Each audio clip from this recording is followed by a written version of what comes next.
It was like that microphone, the power that came with the microphone, and it just struck me.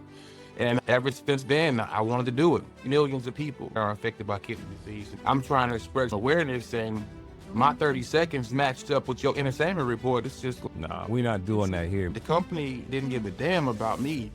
It was the show must go on. I'm just on a wing and a prayer right now, bro. A lot of us are a white bread, sugar, salt away from being sick.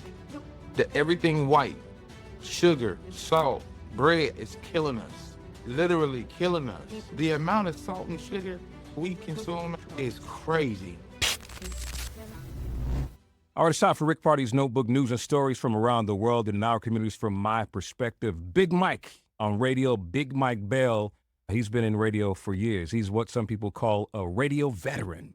Worked in cities all around the country.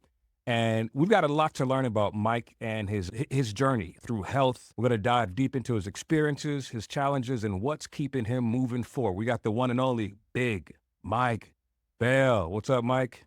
Rick, How you doing, how man? you doing? I've been better, but I'm cool. What part of the world are you on right now? You worked in radio for years. You worked in cities like Texas and South Carolina and more. So let's just talk about this right now.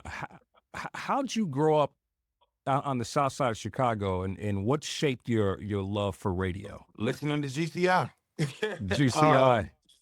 Listening to GCI. I'm listening as a kid, and I'm just like, listen, I could do that. I want to do that. And I set out to do that. As a kid, my dad got killed and I was in second grade. We shifted around a little bit, Chicago, Minneapolis, moving from there, listening to KMOJ in Minneapolis. It was just like that microphone, the power that came with the microphone, and it just struck me. And ever since then, I wanted to do it. So I did it. Yeah. And fast forward, I'm in South Carolina now. Okay. And thinking about radio, when we think about all the how it looks. It just has this glamorous look on the outside. Everybody's living these fancy lives, and they're living in these big homes, and they've got these cars, and they're the top of the game. What was your biggest, really, your disappointment about radio once you actually rooted yourself in it? How little you actually touch the people. Now, that's my biggest disappointment. And it's really sad now since I got let go about a week ago now. And it's just, we spend too much time worried about what the Kardashians ate for dinner instead of actually touching the people and talking about topics that actually matter now. And it's so, time is crucial. It's like I did an interview the other day, and it's just like I got this powerful story and this powerful message that I'm trying to convey, and it's so rushed. Listen, I'll give you 30 seconds. And it's just, this matters a little bit more to somebody, because it's just not me that's going through this. It's millions of people that are affected by kidney disease. And I'm trying to express some awareness, and my 30 seconds matched up with your entertainment report. It's just, Nah, we're not doing that here, man.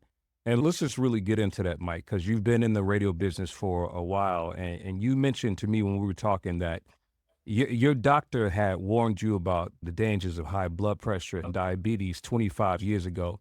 Take us back to that moment on how you feel and what was your initial reaction? nah, I don't have that. Nah, I don't got diabetes. Nah, I don't have high blood pressure. He crazy. It was so much denial and not really even understanding what the two diseases were. That was pretty much my initial reaction. And I just kept living life, doing damage to my body and not even knowing it. Wow. Like, I know what it's like to be in radio. Listen, we go to clubs, and when I hear a lot of radio personalities say they go to clubs, but they don't drink. I gotta admit, man, when I was in the club, I was having a drink or two, but just only in the club. So did you go back to the regular stuff? First of all, were you a drinker? Let me just not assume that you were a drinker. I never was a heavy drinker. I was more of a smoker, to tell you the truth. Okay, more of a smoker. Yeah, I was more of a smoker, but I did drink.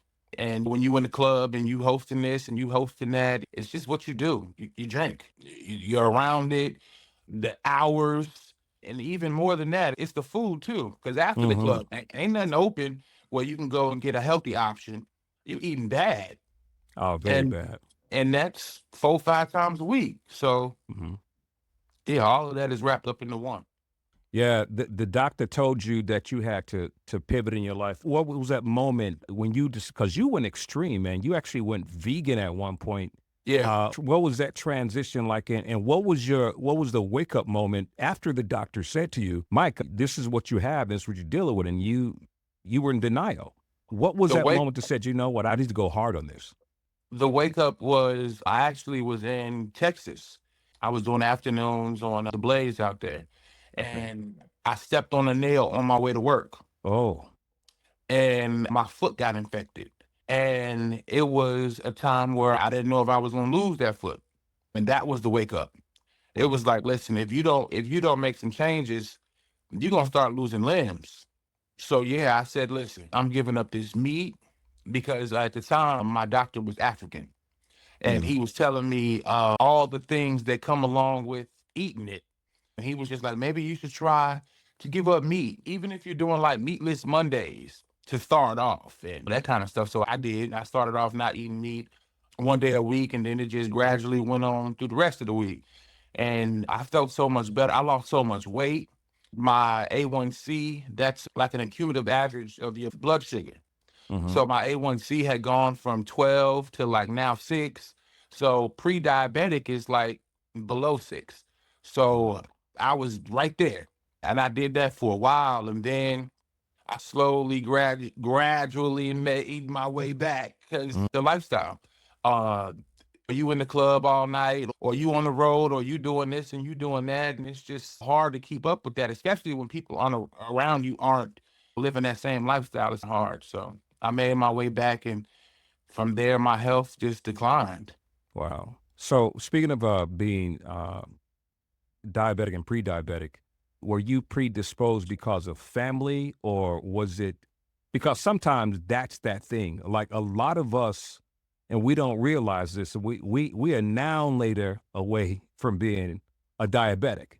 Yeah, Were you predisposed because of family? Uh, both, both your both. lifestyle and your family. Yeah, diabetes and cancer run heavy in my family. Yeah. Heavy. I would say about 85% of my family has either one or the other. Wow. So That yeah, is, it's yeah. So this journey for you, how long did the vegan journey last for you? six Bef- years. for 6 years, and it For ended in six what years. year was this? Because my math is going to be way. 20, let me see, I was there about 2018, 2019. Okay. And go Hmm. ahead. No, go ahead. I'm with you. Okay. And months, I want to say months later, I got to South Carolina and I started, oh no, I'm in South Carolina and Okay. I go to the doctor and my blood pressure is out of whack. They give me a referral to a nephrologist, What kind of doctor is that? a kidney doctor. Okay. Yeah, my blood pressure is out of whack. My blood sugar is now back out of whack. So I go meet, his name's Dr. Oko. I go meet him, and he was just like, you're on the cusp of kidney failure. Wow. And I'm just like, what? And he's, yeah, if we're not careful, you're going to end up on dialysis. Wow. And that was like the biggest blow. And so I listened to him and I did everything he said to do. We Hmm. waited about 6 months. There was no improvement. I went from, I want to say at that point I was stage two, Stage two. uh, stage two, but at that point it could have been reversible. That means it's permanent. That means you're Hmm. at the end. There's no turning back. If I don't dialyze, I'd potentially die. And when the doctor I'm sorry, said, let me say that over. I won't okay. potentially, I will die. Wow. Wow. And when the doctor said those words to you, how did you feel? Because some people are in a state of shock, they freeze, they don't know what to say, and some people just dig deep and do what they have to do. What were your thoughts? What were your feelings? It took me 4.5 hours before I could leave. Wow. I'm sitting there, and they gave me the time. So I'm sitting there, and I'm just all these thoughts are running through my mind. And to tell you the truth, the first thing was my job. Mm. I'm just like, how am I gonna? Who's gonna? What's gonna happen to? And I'm just thinking,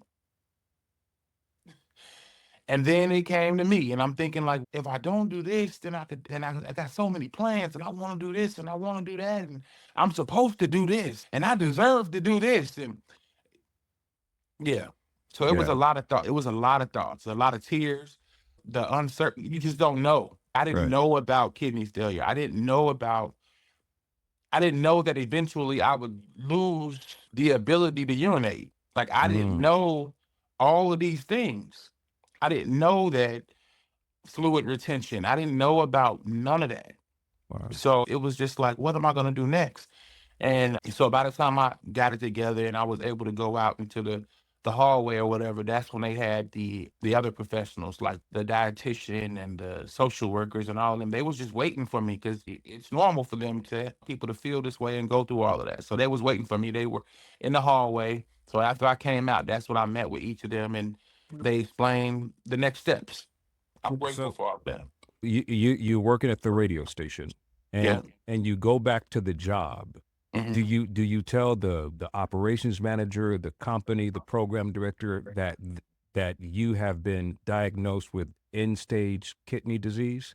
And I am the program director at oh, you this are the point. program director. Were your other So boss? Yeah. yeah, I go back and I have a letter. The nephrologist gives me a letter explaining my diagnosis. So I go back and I ask if I can meet with the GM and my OM, the operations manager and the general manager. And They take us want back. to. What's the timeline of this? What's the month and year?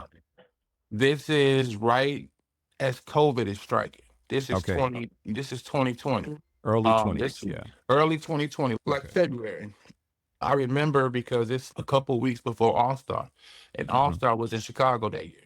Right. So I can remember it around that. I meet with them the next day because they weren't available when I got back that day. The next day, and I just give them a letter and I explain to them that I was diagnosed with end stage renal failure.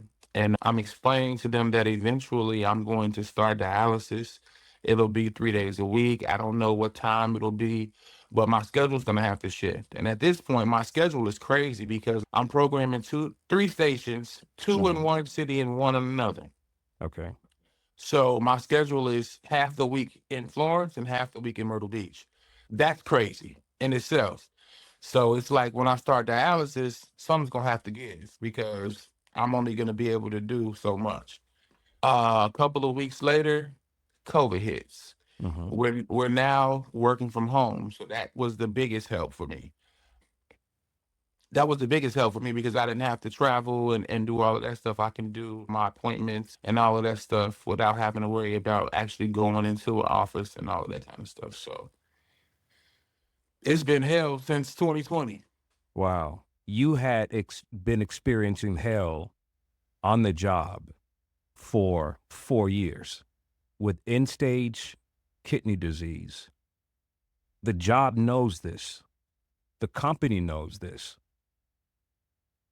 At what moment in your life did you or did not? I don't know, because sometimes when we're on this microphone, we understand that the microphone has a purpose, and the purpose is to reach people. It is to change lives. It's not to bullshit around, right? Mhm. We need to understand the power of the microphone.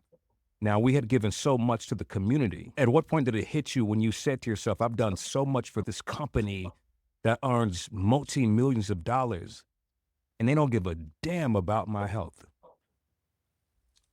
The day after I had that first meeting, Mm. it was like, it's got to get done. I remember being in and the diabetes, the high blood pressure, and the kidney disease isn't the only issues that I had. Since then, I've lost 4 toes on one foot and Mm. all of the toes on the other foot. So I remember being in the hospital, salespeople coming to the hospital with documents for me to sign or proposals for me to agree, all kinds of things. And it's just like the job has to get done. I remember being in the hospital, fresh out of surgery, scheduling music. I Mm. remember still having to get the job done. The company, like you said, didn't give a damn about me. It was the show must go on. Wow. I remember the GM, I remember having to go to HR because I felt like it was harassment at one point. I remember the OM, for instance, one time I'm in the hospital and I was there for maybe about a week and a half, but I'm still working while I'm in the hospital. It ain't like I'm using sick days, none of that. He goes in and he actually changes my information and work day to vacation days. And I'm just like, this wasn't a vacation, bro. This was me being in the hospital, but it was me still working. Who was scheduling music? Who was doing this and who was doing that and all? And I'm like, that's got to be illegal. And it wasn't. HR made them reverse it, but it wasn't. That's just one instance. I remember them putting into place that I would have to work through my dialysis Wow. treatment. I would have to take my laptop. I would still have to actually work while I'm doing this treatment. And I'm just like, where's the heart? Mm. There's no empathy. And I I don't hate even to know. say it, Mike, man. When I think about radio, and I still have my foot in radio, Mhm. and thank God that, excuse me, I'm in a situation where I don't get treated like that, because I understood that they don't need me, and if I don't look out for myself, I will be dead. I will be dead trying to take care of them. Mhm. To me, the radio station reminded me of a modern day plantation. Yep. I know you've had those feelings before, doing everything for them, and they do nothing for us. How was the company's insurance for you? The company's insurance was great. Okay. The insurance was great. I can't knock that. The insurance was, and the sad part is I'm getting ready to lose it. You're about to lose it. And why? And tell us why you're about to lose it. I know the answer to this, but why are you about to lose I was let go on the 19th for, it's no secret, all these budget cuts. it? I was a victim of that on the 19th, and I have until the end of this month with my insurance. And I'm to the point like, how am I going to pay for the medicines that I have? How am I going to pay for my treatment? How am I going to pay for all of this stuff? And it's just, I don't know. I don't know the answer to none of that. I'm just on a wing and a prayer right now, bro. So I saw that you had a GoFundMe up, and I Mhm. think you, at the last time I looked at it, you were trying to collect at least $12,000, and it went a little over that. But let's be honest, Mhm. man. What is $12,000 going to cover? 12, a lot of people say the same thing, like, why Yeah. 12? And I'm just like, when you set up the GoFundMe, you tell it what you're looking to do and Right. what you're using it for. And I selected medical. And the suggested amount was 12. And at the time, I was just like, first, I didn't think I was going to even hit that. And then I'm Right. like, I'm just going to do it because that's what it said to do. But $12,000 is a drop in the bucket for Right. where I'm at. I don't know this to be factual, but I've heard this since I've been going to treatment. The nurse told me that every time one of the patients sit in those chairs, it's $10,000. $10,000.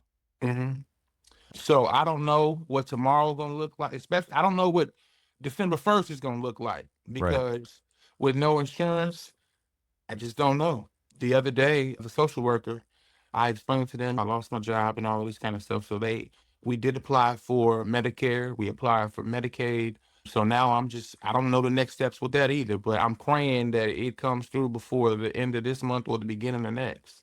Other than with your GoFundMe, it's at 13,000. It's probably at 14 now. I don't know what it's at now, but with GoFundMe, is there a cap? Does it stop? Does it stop there? Can you continue to collect more? The crazy thing is, I'm gonna say 13 because that's what it was the last time I looked. I'll only get 7. Why is that? They keep they keep a portion of the money that was collected. That's some bullshit. It's everywhere you go, someone's trying to take something. So what about anything like a Cash App or Zelle or Yep, I have all of that. And people have been hitting me up asking for my Cash App because they don't support GoFundMe or whatever. So I have a Cash App, I have a Zelle, I have a Chime, I have all of that. And then also a friend of mine is making t-shirts. Mhm. So we've got t-shirts that are available for purchase. I'm just trying to do whatever it takes to save me. Rick, I also wanted to, at the end of all of this, I'm looking for a donor. I'm looking for a living donor. I have a link that the hospital gave me to share with people that are interested in maybe donating a kidney. And the cool thing is that they have a national registry now. So even if you're not a match to me, you could be a match to somebody else. And that person could have somebody that's matched me. So we can do what's called a kidney swap. So if you reach out to me, I can also share the link. so that if you're interested in donating a kidney, you can. There's a questionnaire. It's going to ask you a couple of health questions. Unfortunately, if you have certain health conditions yourself, you wouldn't be able to donate a kidney or any organ. But if you pass the questionnaire, then somebody from the hospital will reach out and then you can schedule the next steps. But if you're interested or somebody that's interested, you can reach out and I can get that link to you. No, thank you. I was talking the other day, Mike, and I said I would give you one of my kidneys, but my kidneys are old and actually have some blood work done. And I got back some news that I was shocked. Like my kidneys are not the healthiest, but they're in a state where things can be fixed. And liver, and what else was there? My cholesterol. Cholesterol was a bit high. And what else did I see? It was something else, but my point is, there's a point in my life, Mike, where I had gotten the healthiest, man. I was working out, I was putting it in. And then life happens, right? Like you said earlier. Radio happens. You start eating and you start maybe having a drink on the weekend. You're just having a good time. And like I said, a lot of us are a white bread, sugar, salt, whatever, away from being sick. And I just let this stuff go on. Yep. And even during my syndicated show, Mike, a lot of traveling, a lot of waking up in the morning. For me, I swear to you, man, I felt like if I hadn't made a move to get out of that, we wouldn't be talking right now. We wouldn't be talking right now. And I had asked, I talked to God, I said, God, just put me in, I don't care like where you put me, just put me in a situation where I can still play radio. So I got my station in Chicago, I play radio on, and I got my voiceover stuff.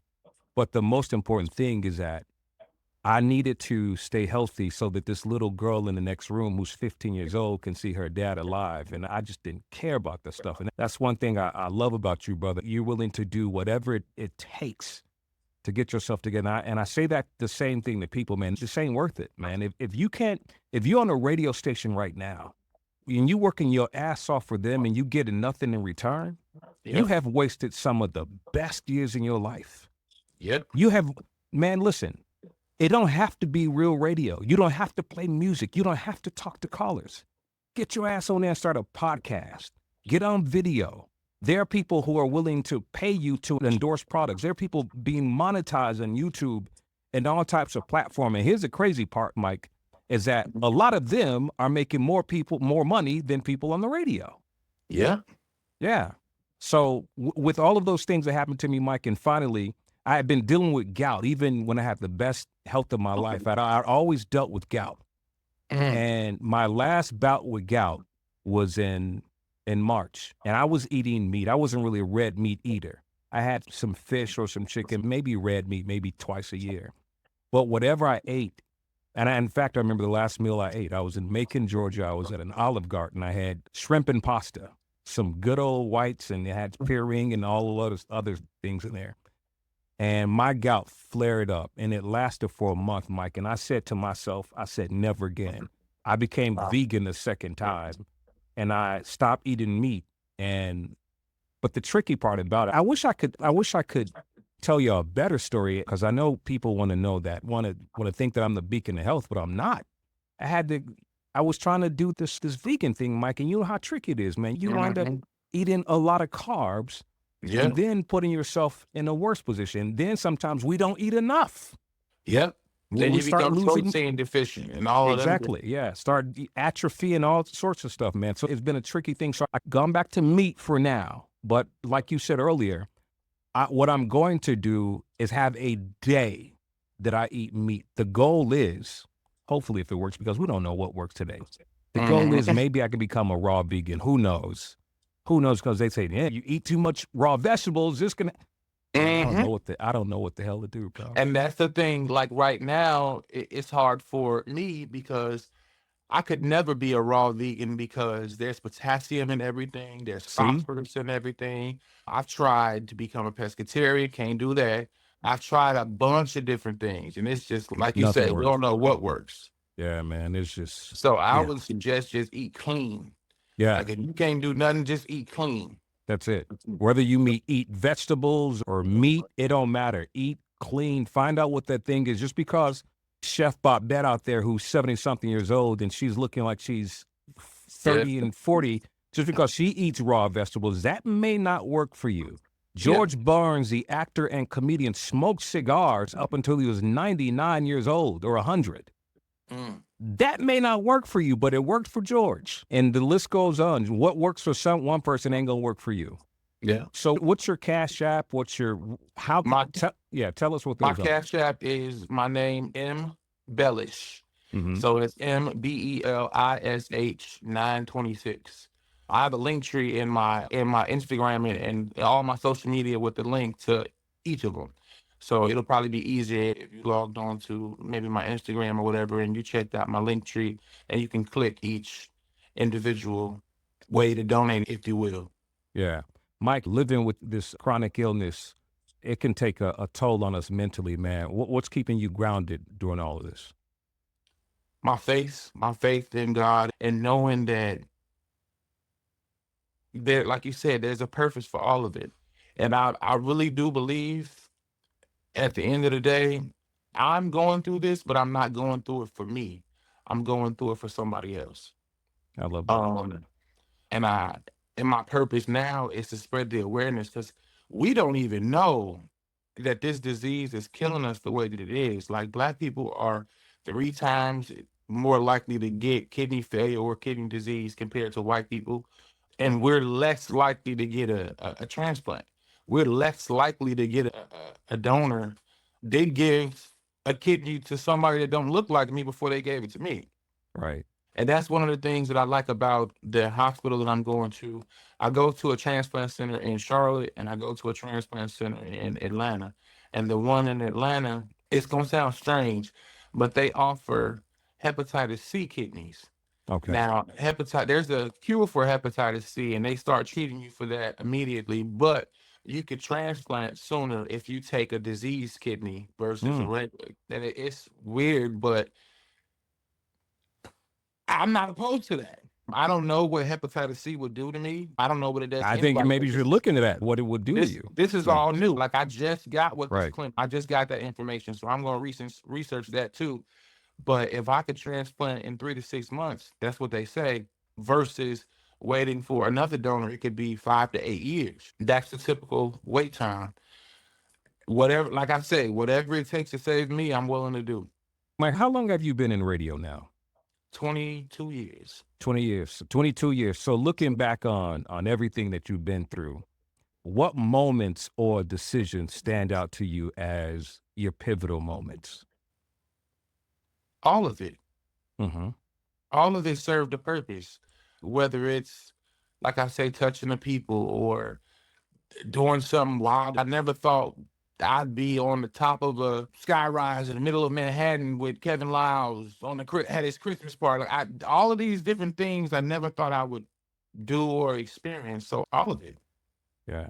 This is always important. I love asking people this question. What message do you hope your journey leaves for people to hear this, and for us that are going through, because we know that you're gonna come out on the other side all good, but not everybody else will. What's the message you want to leave with people? That God is faithful. Mm-hmm. That God is faithful. And I keep hearing, my grandmother died about 5 years ago, and she had lupus and she had kidney failure. Mm-hmm. And she would always say that God gave his hardest battles to his strongest soldiers. Yeah. So I literally watched her go through everything that I'm going through. Yeah. And as she was going through it, I didn't understand why she felt the way she did, or why she was so tired, or all of these different things. And I'm just like, you just slept for 8 hours, whatever. Yeah. And now I understand wholeheartedly what she was going through. Yeah, man. We eat all the wrong things, man, and we continue to embrace it because it's what we do. If it ain't got enough sugar in it, it ain't got enough salt in it, it ain't got no soul. What do you want to say to our people, man, that are listening, seeing you going what you're going through? Stop. That's everything white, sugar, salt, bread, all that is killing us. Yeah. Literally killing us. And I get it. People will say, I grew up eating this salt that, or I grew up Yeah. eating these pork chops. That food ain't even the same. No.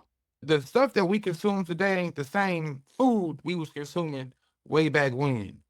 Stuff don't taste the same, but it's bad. It's horrible. Yeah. It's horrible. The amount of salt and sugar that we consume as a people is crazy. But it's so easy. It's so affordable. I may have a family of 7, and I gotta figure out how I'm gonna feed this family of 7 on little to nothing. So I get it.